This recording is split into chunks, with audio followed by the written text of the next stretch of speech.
Hello everyone, I am Dori, I am an English teacher, and last time we talked about note completion task types in the IELTS listening. So if you haven't seen that video yet, you might want to check this out first in this link.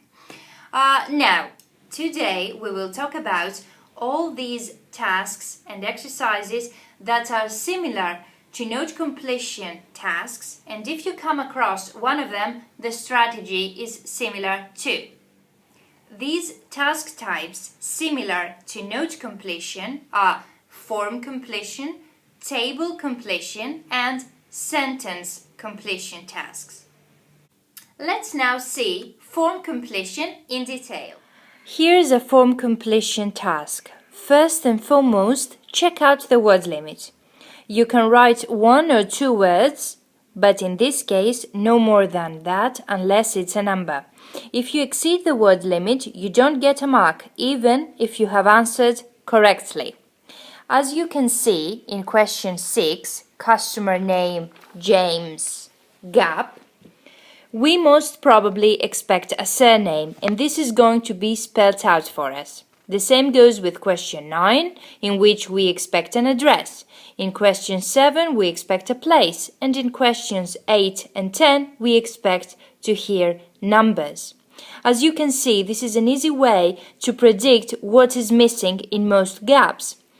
Do not always expect to hear all the phrases in the exact same way as they are written. You may hear some of them paraphrased. The meaning, of course, will be identical with these phrases that you see written, so don't worry, you will be able to understand it. Now, let's see a table completion task. A table completion task looks like. Again, be careful of the word limit and check out the columns so as to get an idea of what you need to hear. Underline words before the listening starts. It really helps you to stay focused. Now, let's get something straight. In our example here, the questions follow one another horizontally, as you can see, and this is the order that the listening will follow. If the order of the questions was vertically, this would be the order of the listening too. So, for example, now you know that when you listen to Mary saying lots of aspects to cover, you know that Nick will follow after that to give you the answer in question 27, so be concentrated. Again, the phrase lots of aspects to cover may be paraphrased. That is, Mary may not use these exact same words, but you'll definitely get the meaning, especially if you're focused. The same goes with question 28. The phrase about his topic that comes after may be paraphrased, but the meaning will be the same. So don't worry if you don't hear the same phrases, or even better, don't wait for them per se. Just try to understand the whole meaning. This, of course, goes with every listening task. And last but not least, let's see a sentence completion task in detail. Sentence completion task looks like. Everything we said until now stands for this task too. You may want to underline some phrases that will help you stay alert when you hear them and wait for the correct answer. Some phrases that fall into the of terminology cannot be paraphrased at all. For example, in question 23, Robert wants to know on what terms Dr. Adam chose to suggest. The word gynecologist cannot be paraphrased, so it is wise to underline it and wait to hear it so as for you to know where you stand during the listening section. Now, recapitulation. Let's recapitulate our key points for note, form, sentence, and table completion tasks. Number 1.